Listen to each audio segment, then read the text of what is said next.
Retornando os nossos estudos acerca dos poderes administrativos, no primeiro bloco nós falamos da introdução, no segundo bloco nós começamos a falar dos poderes administrativos propriamente ditos, falamos do poder discricionário, falamos do poder vinculado, e agora nós vamos falar do terceiro poder, tá? Administrativo aí, que é conferido à administração pública para que possa exercer suas funções, que é o poder hierárquico, tá? Pessoal, hierárquico te lembra o quê?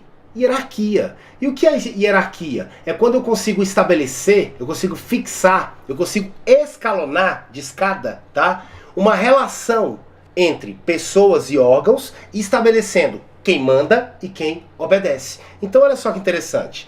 Poder hierárquico é uma prerrogativa que a administração pública possui para distribuir e escalonar, né, escada, as funções de órgãos e agentes públicos em sua estrutura interna. Já vai falar disso. Estabelecendo uma relação de subordinação, que nada mais é do que coordenação e comando, quem manda e quem obedece, entre os mesmos. Olha que interessante, você vai enxergar melhor com esse desenho. Olha aqui, imagina o seguinte, eu quero que você entenda que o poder hierárquico ele pode ocorrer o quê? Quando eu estabeleço hierarquia entre agentes públicos de um mesmo órgão ou entre órgãos, tá? Ou seja, isso mesmo, existe órgão que é superior a outro órgão. Deixa eu te dar um exemplo. Você sabia que a Polícia Federal, por exemplo, que é um órgão de segurança pública, é subordinado hierárquico do Ministério da Justiça? É isso mesmo, tá? Então olha só que interessante. Vem cá. Quando eu estabeleço que a Polícia Federal é subordinada ao Ministério da Justiça, eu estou estabelecendo aqui o quê? Uma relação vertical de hierarquia, não é isso? Quando a administração pública define isso, qual órgão que manda, qual órgão que obedece, quando a administração pública, dentro do órgão, ela define para os agentes públicos as atribuições de cada um e quem é que manda e quem é que obedece. Por exemplo, dentro da Polícia Federal eu tenho aqui, por exemplo, o superintendente da Polícia Federal. Aí dentro das delegacias eu tenho os delegados de polícia. E abaixo deles eu tenho os agentes de Polícia Federal. Então quando eu estabeleço esse escalonamento, né, essa relação aqui de quem manda e quem obedece entre os agentes públicos dentro de um órgão, ou entre órgãos de uma mesma pessoa jurídica, tá? Eu estou exercendo o poder hierárquico. Por que você está falando tanto dentro de uma mesma pessoa jurídica? Porque eu só tenho hierarquia dentro de uma mesma pessoa jurídica. Cuidado com isso, já vou aprofundar isso com vocês. Aí olha só que interessante. Quando eu estabeleço que esse carinha aqui é superior hierárquico desses aqui, essa hierarquia, né, ela gera para o superior algumas prerrogativas em relação aos subordinados. E olha que interessante, vamos ver, olha só. O que decorre aqui então do exercício do poder hierárquico? Ou seja, o que decorre para... Quais são as prerrogativas que eu garanto para o superior em relação aos subordinados? Olha só, primeira coisa que decorre da hierarquia é a competência para editar atos normativos, cuidado, de organização interna. Atos normativos, regras, né, normas de caráter interno. Traduzindo, normas que só terão validade dentro, né, daquele órgão específico, certo?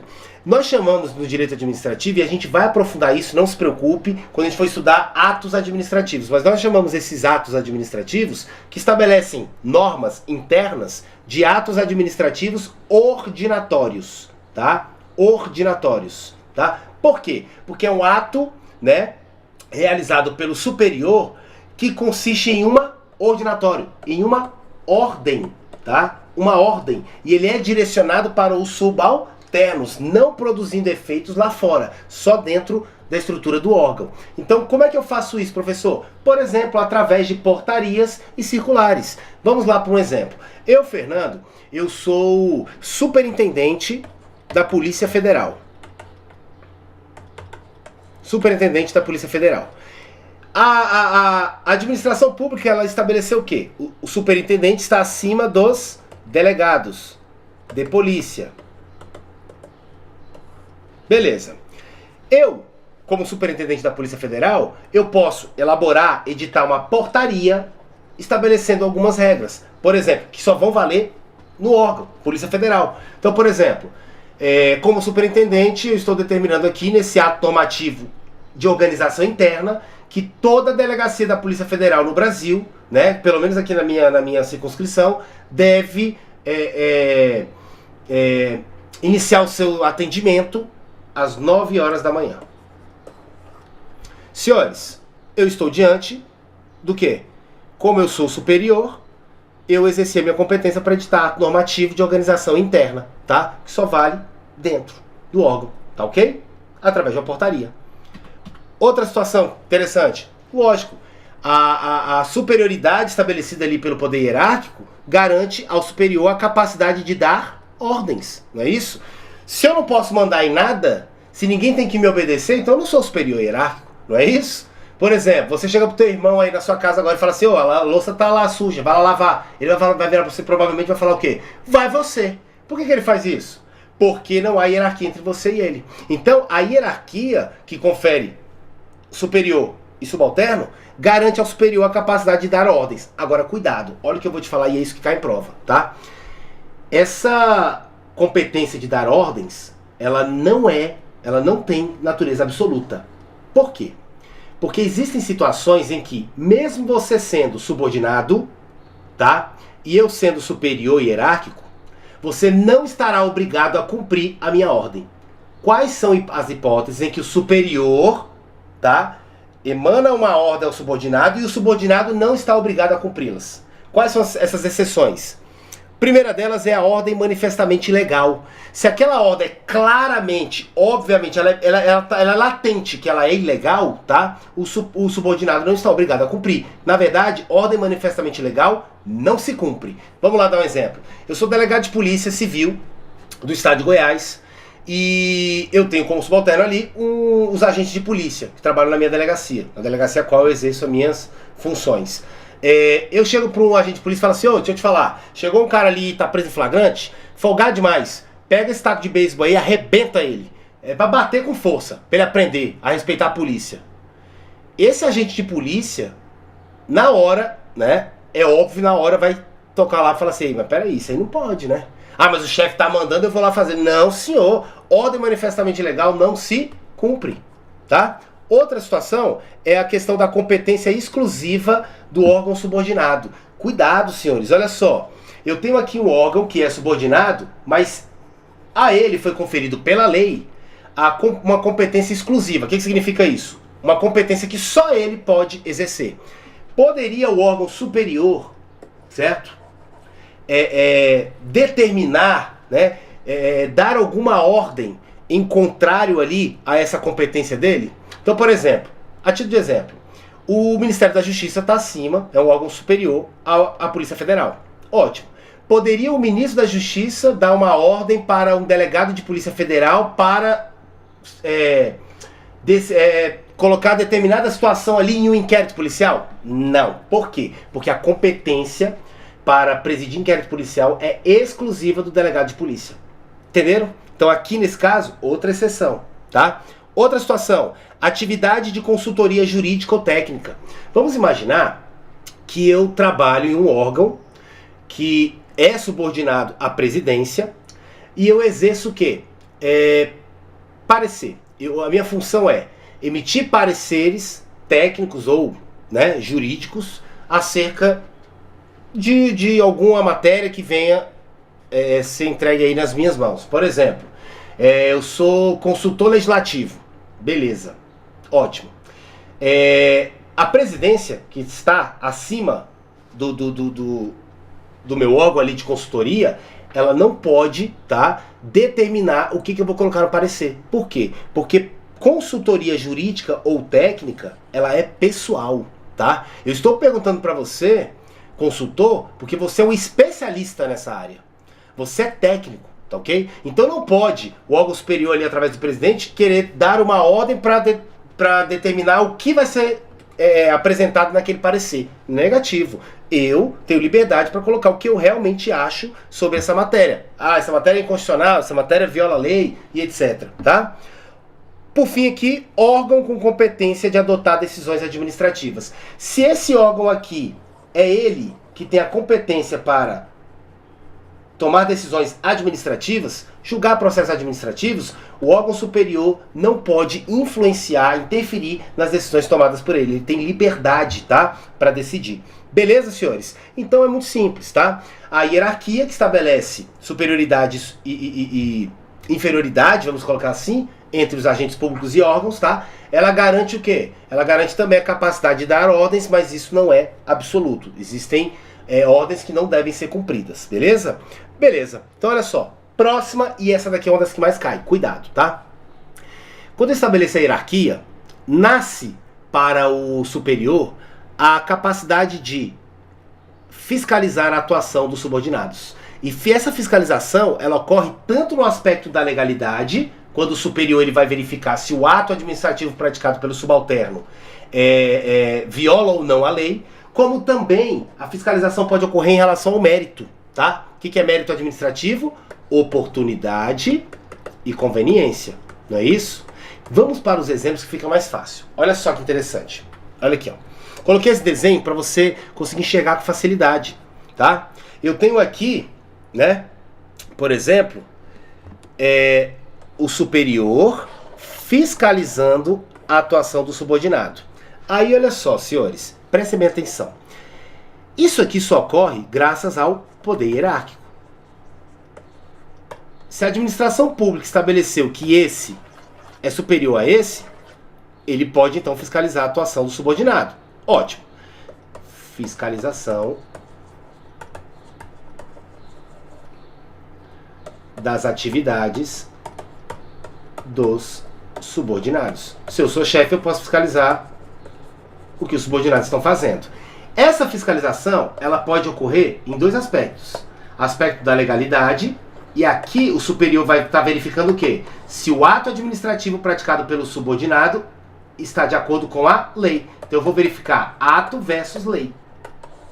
Mas também pode ocorrer a fiscalização em relação ao mérito administrativo.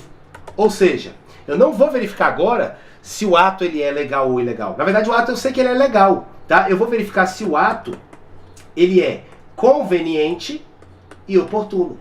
Vamos para um exemplo para ficar mais fácil, tá? Mais fácil para você conseguir enxergar. Presta bem atenção aqui, olha só.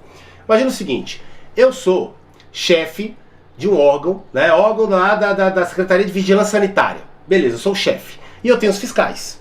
Ótimo. Os fiscais realizaram uma atividade, né? Realizaram ali uma operação onde fiscalizaram vários supermercados. E eu chego e vou verificar se os atos realizados por eles, as multas, etc., estão de acordo com a lei. A lei está falando que é de 5 mil a 50 mil. Eu vou verificar se cumpriram todo o procedimento. Aqui o chefe, ele está realizando a fiscalização da atividade do subordinado no aspecto da legalidade. Perfeito. Agora, imagine o seguinte, eu sou superior e eu fiquei sabendo que os fiscais agendaram uma operação de fiscalização, né, no dia X. Só que esse dia X é um dia onde nós teremos um jogo do Brasil naquela localidade, cheio de gente na rua.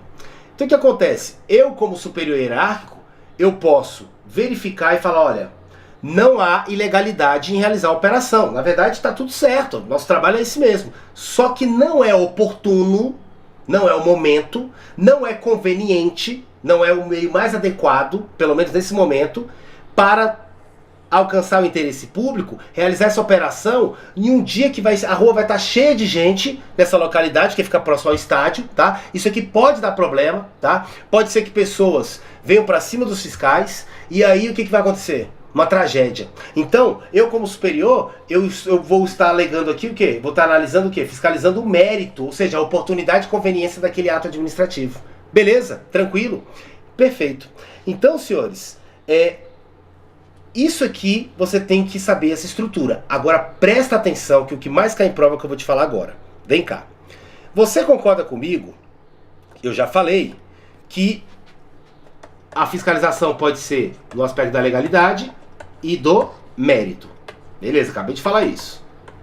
Mérito administrativo. Cuidado.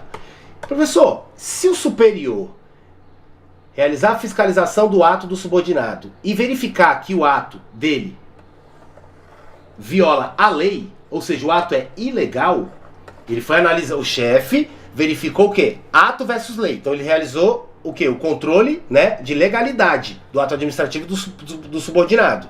E verificou que o ato é ilegal, viola a lei. O que esse superior pode fazer? Cuidado, senhores. Diante de ilegalidade, cuidado, eu vou anular. Ocorrerá a anulação, cuidado com esse nome, do ato. Então eu anulo ato ilegal, ato que viola a lei. Agora, se eu, superior, estou verificando a conveniência, a oportunidade, eu sei que o ato é legal, tá lícito, tá tranquilo. Só que eu não acho que ele não é oportuno, não é conveniente. Ele é inoportuno, ele é inconveniente. Se eu estou analisando o mérito administrativo e eu não concordo com aquilo, eu como superior, eu vou, cuidado, eu não vou anular. Por quê? Porque anular, eu anulo o que é ilegal. Aqui o ato é legal. Eu vou revogar. Por quê? Porque se eu verifico que o ato é inoportuno e inconveniente, se a análise é de mérito, eu posso revogar o ato. Se o ato é ilegal, eu vou anular. A banca, ela costuma trocar esses nomes. Ela vai colocar bem assim, olha que questão maldosa. Fernando, superior hierárquico na estrutura do órgão X, fiscaliza a legalidade dos atos dos seus subordinados e constata que o ato emanado por seus subalternos violou a lei tal. Diante dessa situação, poderá Fernando, exercendo o poder hierárquico, né, revogar o ato administrativo. Errado. Tava tudo certinho. Eu não vou revogar. Se o ato é ilegal, eu vou anular. É assim que cai em prova. Ele vai misturar os termos, tá? E aqui você vai aprender de forma definitiva e vai entender claramente como é que funciona o direito administrativo e vai acertar todas as questões. Pode confiar. Beleza? Tranquilo? Então, perfeito, senhores. O que mais, professor? O que mais nasce aí do poder, decorre aí do poder hierárquico? A capacidade de delegar, aí eu chamo de delegação vertical, tá? A capacidade que o superior tem de delegar atribuições aos seus subordinados. Olha que legal isso aqui, ó. Eu coloquei esse desenho para você poder visualizar melhor. Olha só. Aqui eu tenho o superior, cheio de tarefa, né? E ele tá fazendo o quê? Ele tá distribuindo aqui as competências, né? Ele está passando ali algumas atribuições, não é isso? O exercício de algumas atribuições, não é isso? Para os seus subalternos. Isso aqui eu chamo de delegação. Delegar é quando o superior passa, né? Distribui ali algumas atividades que é de sua competência para os subordinados. Agora presta muita atenção no que eu vou te falar. Presta muita atenção no que eu vou te falar. Existem limites, tá? Existem situações em que eu não posso delegar atribuição que é minha de superior para subordinado. Quais são elas? Primeira, competências exclusivas. Existem competências que somente você, superior, pode executar. Você não pode passar, delegar para subordinado. Vamos dar um exemplo. Delegado de polícia, ele tem a competência exclusiva de presidir inquérito policial. Só ele pode presidir inquérito policial. Então eu, como delegado de polícia, eu poderia delegar a minha atividade ali, a minha competência de presidir inquérito policial para os agentes de polícia, mesmo sabendo que ele é meu subordinado, ele é meu inferior hierárquico aqui. Não posso, porque essa é uma competência exclusiva, e se ela é exclusiva, só você pode exercer. Beleza? Atos normativos, não é isso? Se eu tenho uma competência para legislar sobre determinada matéria e etc., eu não posso estar delegando isso aqui, tá, para o subordinado. Atos políticos, vamos dar um exemplo. Compete aí ao chefe do Poder Executivo, seja prefeito, seja governador ou seja presidente, sancionar a lei. Aí o que acontece? Eu pego, né? Essa é a minha função, sancionar ou vetar. Eu pego ali e passo para um um ministro, um secretário, um subalterno, né? A competência para estar exercendo esse ato político de sancionar ou vetar projeto de lei. Isso não pode, tá? O ato político aqui tem que ser exercido por quem tem competência. Ele não pode delegar para subordinado, tá? E também entre poderes do Estado, tá? Salvo quando autorizado pela Constituição. Em regra, tá? Eu não posso delegar uma atribuição que é do poder X, poder legislativo, para o poder executivo. Em regra. Por quê? Porque salvo quando autorizado pela Constituição. A título de exemplo, a lei delegada, tá? A gente vai estudar esse direito constitucional. O Poder Legislativo, ele pode delegar, tá? A função legislativa ali, mas estabelecendo limites para o chefe do Poder Executivo. Mas isso aqui está previsto na Constituição, então é uma exceção, porque em regra, entre os poderes não pode delegar competências, cada um no seu quadrado. Beleza? Tranquilo? Agora cuidado, olha só. A delegação de competência, ela é um ato discricionário, tá? Eu, chefe, decido, desde que não seja as hipóteses proibidas, né?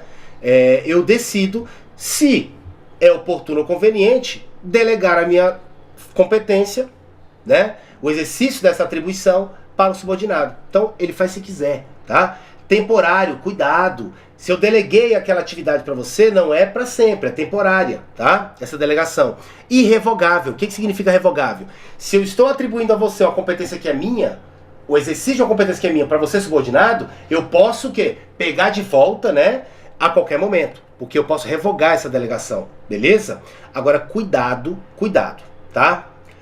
Essa delegação, ela recai sobre o exercício da competência e não sobre a titularidade. Ei, vem cá. Se a competência é minha, eu sou superior hierárquico, e eu delego a você, eu estou delegando o quê? Eu estou delegando o exercício dessa competência, tá? Eu não estou delegando a titularidade. Porque se eu delegasse a titularidade, agora você é o titular, agora você é o dono dessa competência. Se eu estivesse fazendo isso, eu não poderia revogar. Aí não seria revogável, entenderam? Então cuidado. Tanto é que é temporário. Então eu passo para você aqui, né, essa atribuição, correto? Mas eu não estou passando a titularidade. Eu ainda sou o responsável por essa competência. Eu ainda sou o titular dessa competência. Que eu estou passando para você só o exercício temporariamente. Beleza, tranquilo. Aí olha só que interessante. Se eu, por ser superior hierárquico, posso delegar, pegar uma atribuição que é minha, de superior, e passar para o subalterno, o exercício dela, eu também posso fazer o contrário, que a gente chama de avocar competências. O que é avocar? Agora é o contrário. Olha só. Se delegar é passar do superior para o subalterno, avocar é o quê? É eu pegar uma atribuição, o exercício de uma atribuição que é do subalterno, e eu atrair essa atribuição, essa competência, para o superior. Então o superior vai pegar a atribuição que é do subordinado e vai puxar para ele. Falar, eu vou fazer isso aqui. Certo? Tranquilo? Então avocar é exatamente o contrário, tá? Trata-se da possibilidade conferida ao superior de atrair. Atrair é quando você puxa para você. Atrair para si a competência que é originalmente do subordinado. Agora cuidado. Vamos lá. É uma medida temporária e é uma medida excepcional. Isso aqui só pode ocorrer diante de motivos relevantes, tá? E cuidado, não podendo ser exercida em face de competência exclusiva de seu subordinado. Olha que legal. Eu sou delegado de polícia, você é escrivão. Eu sou seu superior hierárquico, tudo bem? A sua competência exclusiva é de, né, digitar ali e passar a termo os atos ali feitos no inquérito policial. Se a lei está falando que essa atribuição exclusiva sua, de escrivão, o delegado não pode atrair para ele, porque é exclusiva, é só dele. Delegado, você quer exercer a função de escrivão? Faça concurso para escrivão. Correto? Tranquilo até aqui? Fácil? Beleza, maravilha. Próxima. E eu vou pedir para você tomar muito cuidado com essa e marcar, tá? Essa daqui é o maior peguinho que tem em concurso, tá? Decorre do poder hierárquico a capacidade de aplicar sanções aos subordinados. Agora, cuidado, presta atenção. Quando eu falo que eu sou chefe e eu posso aplicar sanções aos subordinados, você vai aprender comigo nos próximos blocos que isso aqui não é essência do poder hierárquico. Ele só decorre do poder hierárquico. Por quê? Porque eu tenho um poder específico para isso, tá? eu tenho uma coisa chamada poder disciplinar. Se eu não me engano, é o próximo bloco que nós vamos estudar. O poder disciplinar é ele que tem a essência disso aqui. Superior aplicar sanção para subordinado. Não é isso? Isso aqui é típico do poder disciplinar. Não é a essência do poder hierárquico, mas é uma consequência do poder hierárquico. Eu só consigo aplicar sanção para você porque eu sou seu superior. Se eu não fosse seu superior, eu não consigo. Vamos lá dar um exemplo. Você chega pro teu irmão agora e fala aí, louça tá suja, vai lá lavar. Ele fala, não vou lavar. Ele não lavou. Tá de castigo, o que ele vai fazer? Ele não vai dar a mínimo que você tá falando, por quê? Quem é você para me colocar de castigo? Quem é você para me colocar de castigo, filho? Você não manda em mim. Não é isso que ele vai falar? Não há hierarquia. Então, a capacidade que eu tenho de aplicar sanções, eu superior, para os subordinados, isso aqui decorre do poder hierárquico. Porque sem hierarquia eu não consigo aplicar sanção. Correto? Mas eu quero que você entenda que quando a administração pública estiver aplicando sanção para os agentes públicos, né, o superior estiver aplicando a sanção para o subordinado, você vai ver comigo que a administração pública vai estar exercendo o poder disciplinar.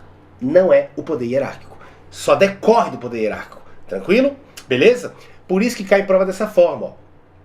Costuma-se dizer que a aplicação de sanções do superior para o subordinado decorre mediatamente, indiretamente, tá, do poder hierárquico. E diretamente, imediatamente, do poder disciplinar. Beleza? Tranquilo? Perfeito, senhores. Aí o desenho para facilitar. Ó. Superior dando ordem para o subordinado. Beleza. Agora cuidado, senhores. Preste muita atenção no que eu vou te explicar agora, tá? Não há exercício do poder hierárquico nas situações que eu vou te explicar. Isso aqui, sem dúvida, é o que mais cai sobre o poder hierárquico, tá? As três situações que eu vou... Algumas situações que eu vou te explicar aqui, são mais de 3, são situações que não tem hierarquia, não tem exercício de poder hierárquico. Vamos lá, vamos lá. Senhores, entre pessoas jurídicas distintas, cuidado com isso. Lembra que eu falei para vocês que o poder hierárquico, que é essa capacidade de estabelecer hierarquia entre órgãos e agentes públicos, tem que ocorrer dentro de uma mesma pessoa jurídica? Por quê? Porque não há hierarquia entre pessoas jurídicas diferentes. E para te explicar isso aqui melhor, eu tenho que te mostrar um pouquinho da estrutura da administração pública. Confia em mim, você vai aprender bastante com isso. Olha só que interessante. A administração pública, ela é dividida em 2 grupos. Eu tenho a administração pública direta e a administração pública indireta. Nós vamos ter aulas sobre isso aqui especificamente, tá? Que eu vou falar bem de forma geral para você entender. Quando é que eu tenho administração pública direta? Quem compõe essa tal de administração pública direta? São os órgãos, tá? Que compõem, que estão dentro de 4 entes federados, tá? União, estados, Distrito Federal e municípios. Então, por exemplo, a União, né, que é uma pessoa jurídica de direito público, os estados, Goiás, Bahia, Minas, que são pessoas jurídicas de direito público, o DF, né, que também é uma pessoa jurídica de direito público, os municípios, também pessoa jurídica de direito público, todos os 4 entes federados são pessoas jurídicas de direito público, dentro deles eu tenho os seus órgãos. Então, por exemplo, a Polícia Federal é um órgão da União. A Polícia Civil do Estado de Goiás é um órgão do Estado de Goiás, né? Do ente federado Estado de Goiás. A Polícia Civil do Rio de Janeiro é um órgão do ente o quê? Estado do Rio de Janeiro. Não é isso?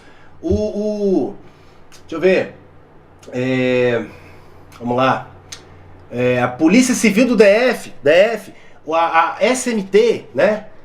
Superintendência Municipal de Trânsito da Cidade Ocidental, né? Município do Estado de Goiás. É o órgão do município, tá? Do ente o quê? Município. Perfeito. Aí o que acontece? Se dentro da União eu tenho seus órgãos, cada pontinho desse é um órgão, por exemplo. Dos estados eu tenho seus órgãos. DF tem os seus órgãos. município tem os seus órgãos, eu quero que você entenda o seguinte, tome cuidado com isso. Órgão não tem personalidade jurídica. Órgão não é pessoa jurídica, tá ok? Órgão não é pessoa jurídica. Quem é pessoa jurídica, quem tem personalidade jurídica, é o ente a qual ele faz parte. Então, olha a analogia que eu vou te explicar agora e olha como é fácil. Os alunos têm dificuldade de direito administrativo com isso aqui. É como se o União, Estado, DF e município fossem pessoas. União, por isso que são pessoas jurídicas de direito público.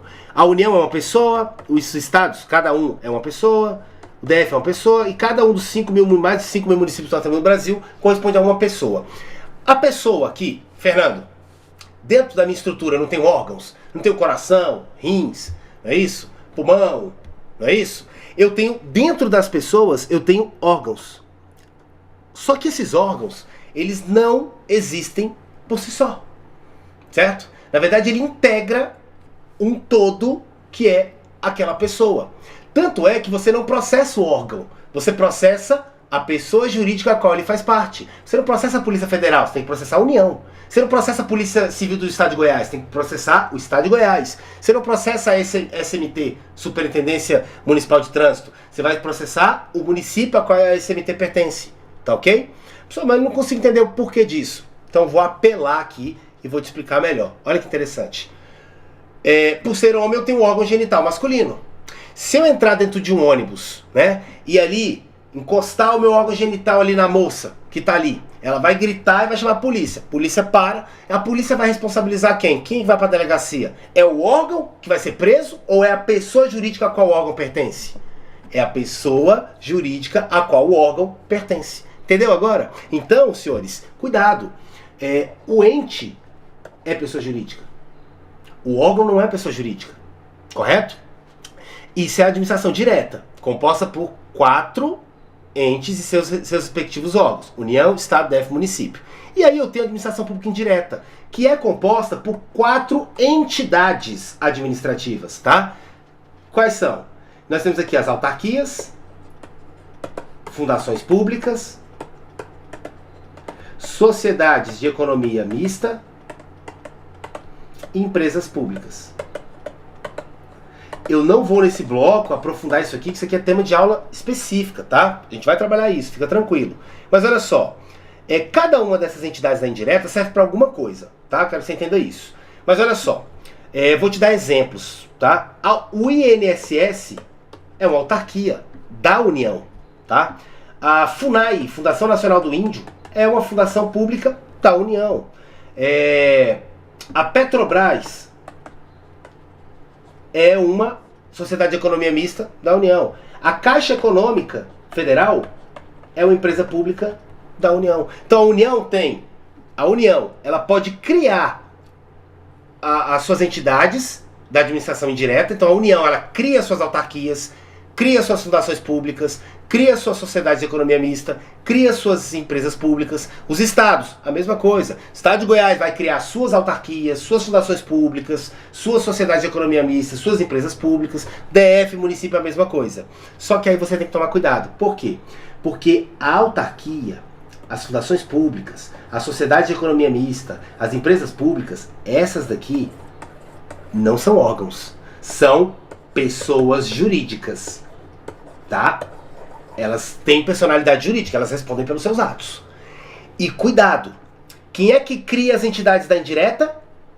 Os entes que compõem a direta. É a União que cria as autarquias da União. É o Estado que cria as autarquias dos Estados. É o Estado que cria a sociedade de economia mista daquele Estado. É o Estado que cria a empresa pública daquele Estado.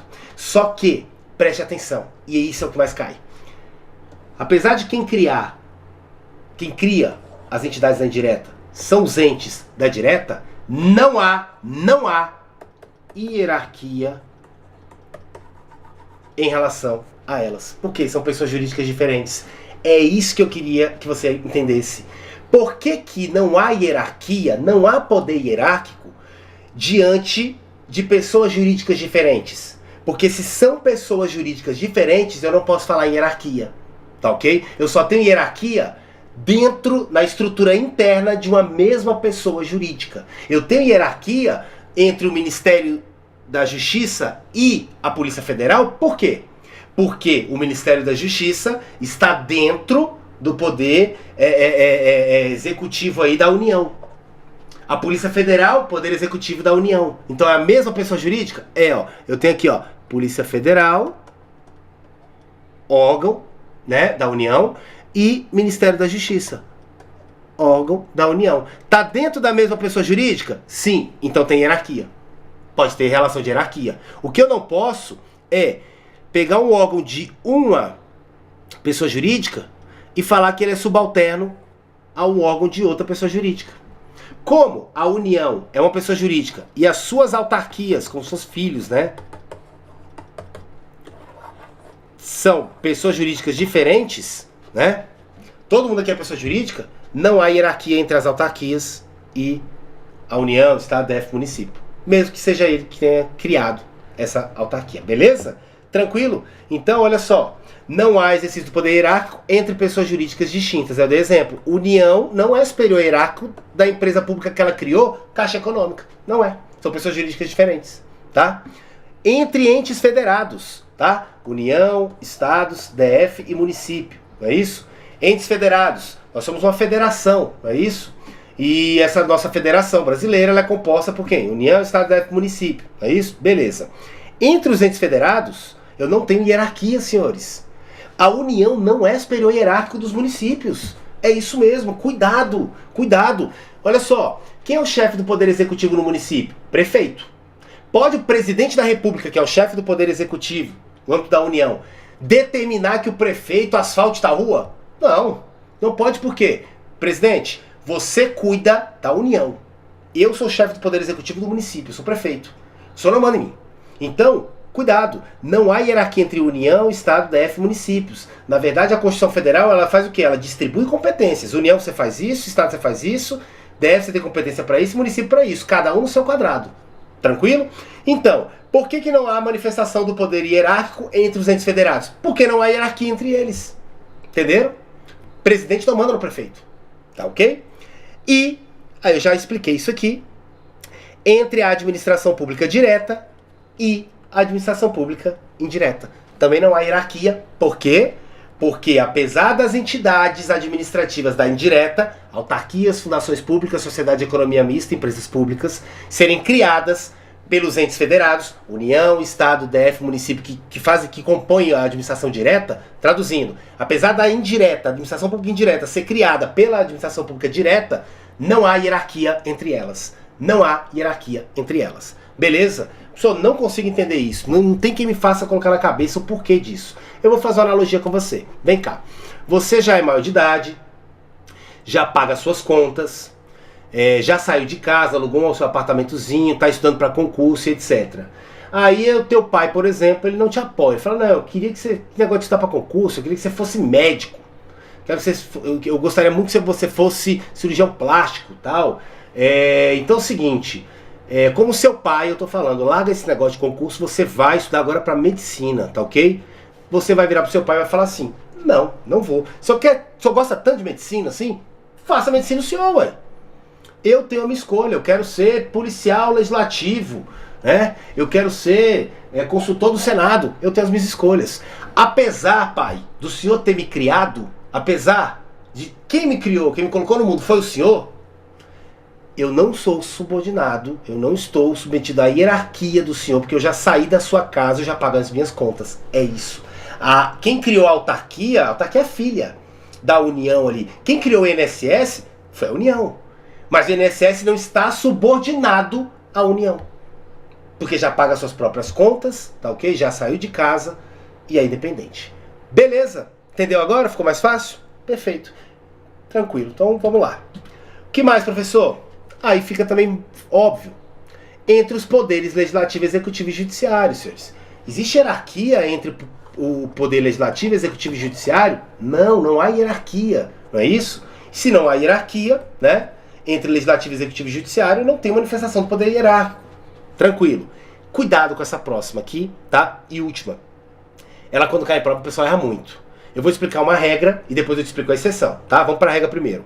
Não há manifestação do poder hierárquico diante do quê? Diante da estrutura interna dos poderes legislativo e judiciário, quando no desempenho de suas funções típicas.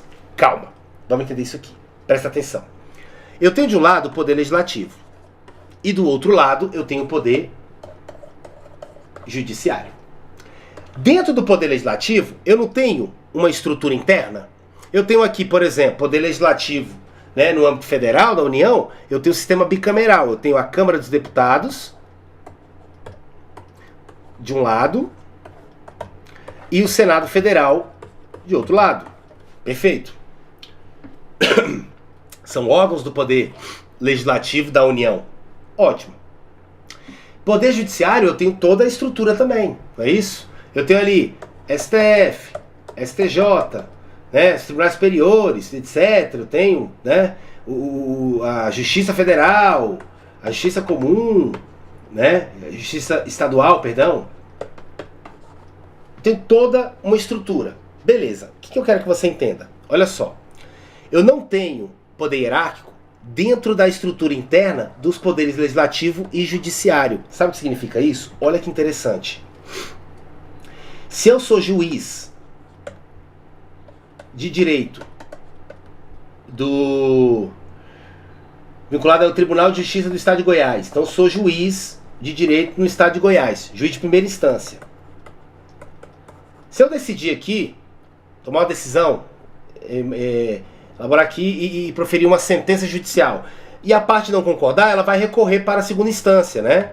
Que aqui eu tenho o Tribunal de Justiça.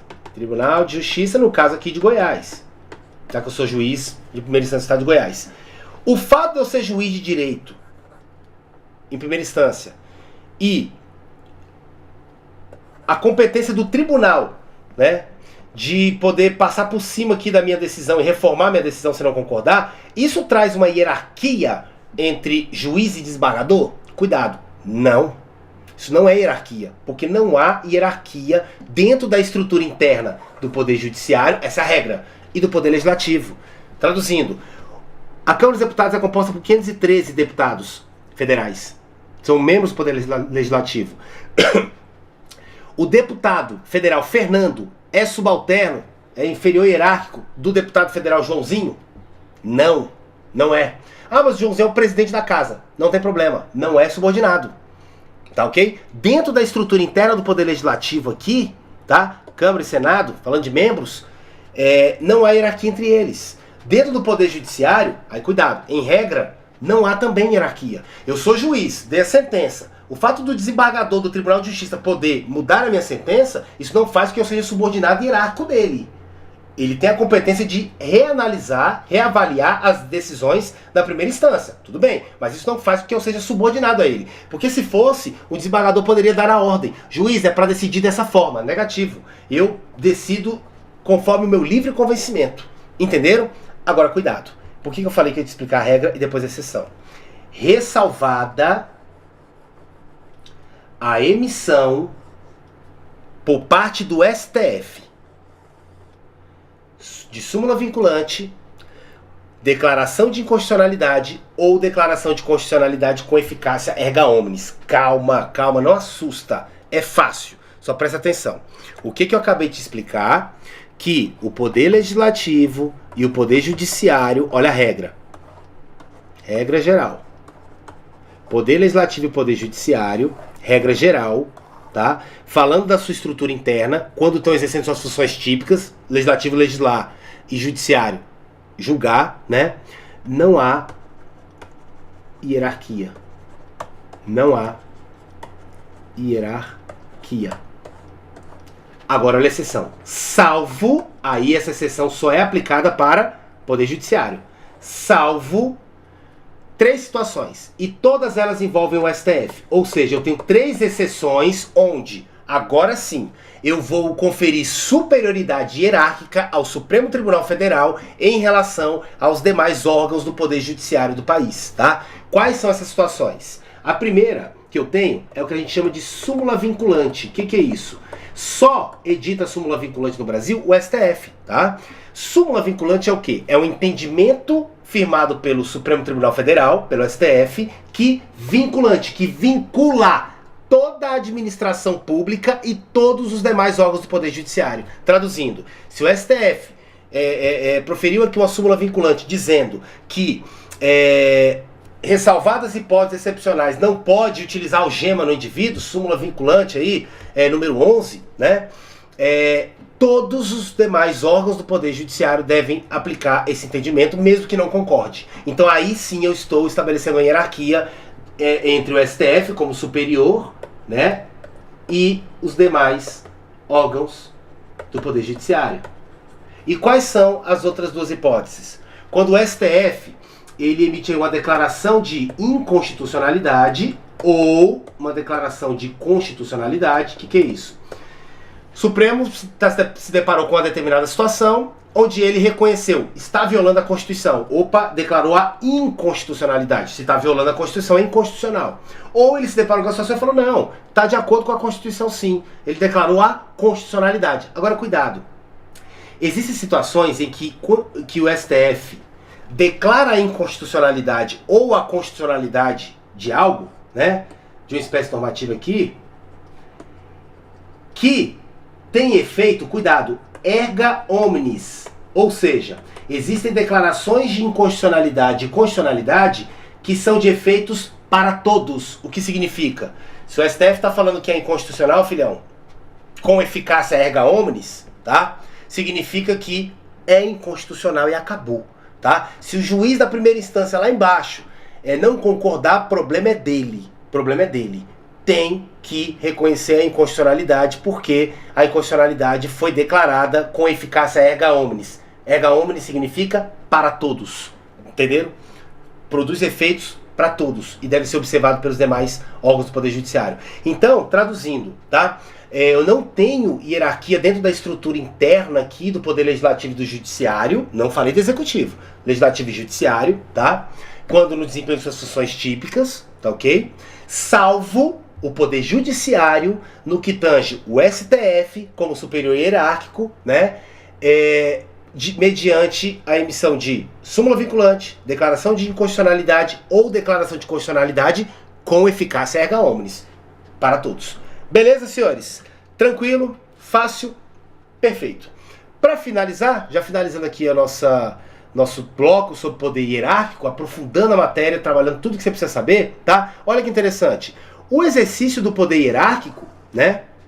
Com essas características que eu te falei, competência de dar ordem, competência de delegar, né, algumas funções, avocar, tudo isso aqui, tá? Por parte do superior em relação ao subordinado, cuidado, não depende de lei específica. Eu não preciso de uma lei falando que o chefe pode dar ordem para o subalterno, o chefe pode delegar a competência para o subalterno, o chefe pode avocar a competência para o subalterno. Eu não preciso de uma lei específica falando disso em todas as situações. Por quê? Porque isso é intrínseco, tá? Isso está intrínseco, tá ok? Isso é uma lógica, né, da hierarquia. Então, se eu estabeleci hierarquia entre órgãos e agentes, eu não preciso ter previsão legal, preciso ter uma lei falando chefe do órgão tal, você pode mandar isso e isso para os subordinados. Não, imagina, tem que ter uma lei para cada órgão, né? Então o que acontece? Não tem necessidade. Se eu estabeleci que você é superior hierárquico, se eu estabeleci a hierarquia, né, automaticamente, intrinsecamente, eu já estou estabelecendo aí as prerrogativas de dar ordens, de delegar, avocar competências quando respeitado a legislação nos limites legais. Beleza? Agora, cuidado. Isso não se confunde com a vinculação, tá? Que é o quê? É a forma de controle realizada pela administração pública direta em relação à administração pública indireta, que a gente chama de controle finalístico, supervisão ministerial ou tutela administrativa. Calma, que eu vou te explicar. Não assusta não. Vem cá. O que eu te ensinei? A administração pública direta,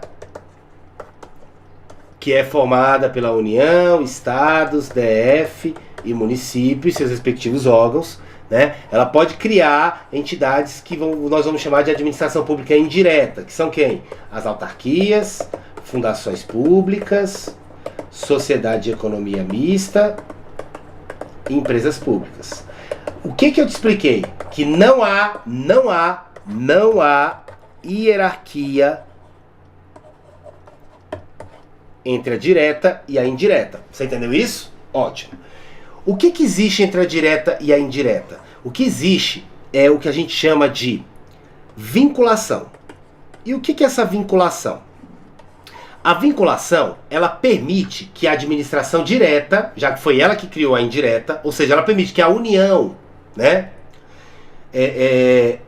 realize o que a gente chama de controle, é uma fiscalização, tá? Controle finalístico, também leva o nome de supervisão ministerial, tá? Vários nomes, olha lá, ele coloca lá, ó, controle finalístico, supervisão ministerial, ou também chamado de tutela administrativa, ó, tutela administrativa. São sinônimos, tá? Tá, beleza. A direta não é superior hierárquico da indireta. O que tem entre a direta e a indireta é o seguinte: como a direta, União, Estado, DF, Município, criou as suas entidades da indireta, as suas autarquias, fundações públicas, sociedades de economia mista e empresas públicas, a administração direta, ela pode exercer o controle finalístico, supervisão ministerial ou tutela administrativa. São sinônimos. E o que é esse tal de controle finalístico, que também é chamado de supervisão ministerial ou tutela administrativa? A administração direta só vai fiscalizar se a entidade que ela criou da indireta, seja uma autarquia, ou uma empresa pública, ou uma sociedade de economia mista, ou uma fundação pública, está cumprindo os deveres, está exercendo as competências, as funções para o qual ela foi criada. Eu criei uma determinada fundação pública, vamos dar exemplo, a União fala o seguinte, ó, União, administração direta. Eu criei a FUNAI, Fundação Pública da União, FUNAI, para o quê? Proteger, garantir os direitos dos índios. Ótimo. O que a União pode fazer em relação à FUNAI, Fundação Pública dela? Tem hierarquia? Não. O que ela pode fazer? Só fiscalizar e verificar se a FUNAI está exercendo funções voltadas para o índio. Se a FUNAI estiver, por exemplo, exercendo aqui a função de proteger direitos aqui de crianças, que não sejam índios, né? Crianças, tá? A FUNAI, ela está cumprindo aqui, exercendo aqui uma competência que não foi para isso que eu te criei, né? Você tem que cuidar de índio, FUNAI, Fundação Nacional do Índio. É índio, filho. Tá ok? Não é mexendo com criança de abrigo que não seja índio. Então, a direta, ela só pode realizar o controle finalístico. Fiscalizar se está cumprindo a finalidade para a qual ela foi criada, das entidades que ela criar aqui da indireta, certo? Mas isso não é hierarquia. Isso é vinculação, isso é controle finalístico. Não é hierarquia. Beleza? Tranquilo, senhores? Fácil? Beleza. Senhores, agora chegou a hora da verdade, tá? Eu sei que esse bloco ficou um pouquinho extenso, é muita coisa, fica tranquilo, é normal, tá? Qualquer dúvida, manda lá no direct lá do Instagram, a gente vai acompanhar vocês, vai ajudar vocês. Agora eu vou mostrar pra você como cair em prova, você vai ver como é que não tem mistério. Olha só, vem cá. Em certa situação excepcional, após o juízo de conveniência e oportunidade pertinente, determinada autoridade superior, mediante indicação dos motivos relevantes devidamente justificados, promoveu a avocação temporária de competência, nos termos em que admitido pelo ordenamento. Então o que aconteceu aqui? Um superior hierárquico, não é isso? Ele achou que era oportuno e conveniente atrair para ele uma competência, né, o exercício de uma competência que é de um subordinado dele, respeitando o ordenamento jurídico, a questão falou. A pergunta só é a seguinte: quando alguém que está acima atrai para si uma competência que é do subordinado, nessa situação, eu tenho a manifestação de qual poder por parte da administração pública? Poder de polícia? Nem estudamos ainda. Disciplinar? Não. Hierárquico.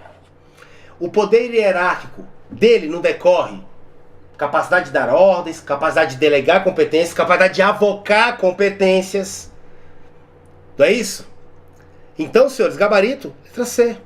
Falou em delegar competência, avocar competência, é poder hierárquico. Isso decorre do poder hierárquico.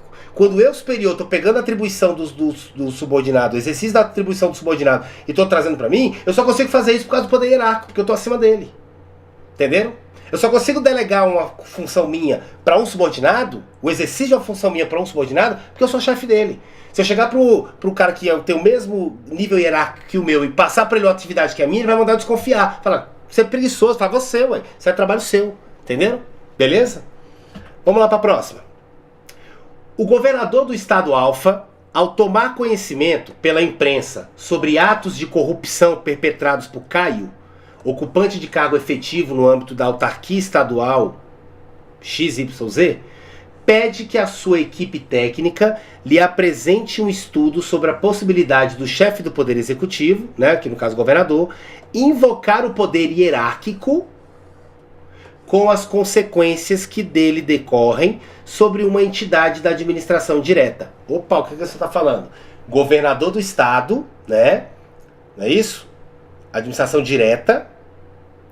Toma conhecimento que o Caio, que é agente público de uma autarquia específica, né? Tá fazendo besteira.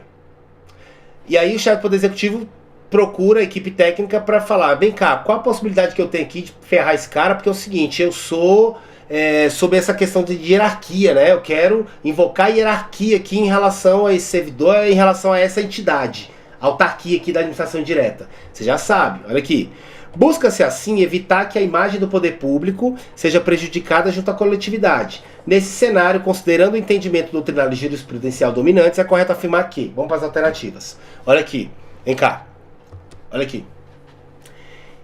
Em razão dos atos de corrupção perpetrados por Caio, o governador do estado Alfa, com base no poder hierárquico, pode revogar os atos administrativos e legais praticados pelo agente público, prerrogativa não extensível ao presidente da autarquia.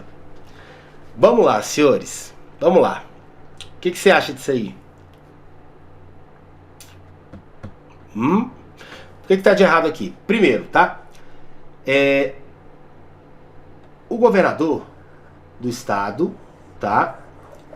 Ele não vai estar exercendo o poder hierárquico, tá? Em face dessa autarquia, tá? E seus respectivos agentes, por quê? Porque já falei, não há hierarquia entre a administração indireta e a administração direta. Outro erro que está aqui. Governador do estado, com base no poder hierárquico, pode revogar os atos administrativos ilegais. Ei, vem cá, me ajuda. O que eu te ensinei? Se o ato é ilegal, você não revoga, você anula. Você só vai revogar o ato que é legal, mas ele não é oportuno, não é conveniente. Então, A já está errada. B, vamos lá. Em razão dos atos de corrupção perpetrados por Caio, o presidente da autarquia,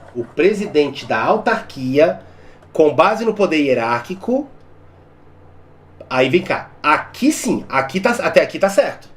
Caio não é servidor da autarquia? O presidente da autarquia, aí eu tô falando da mesma pessoa jurídica.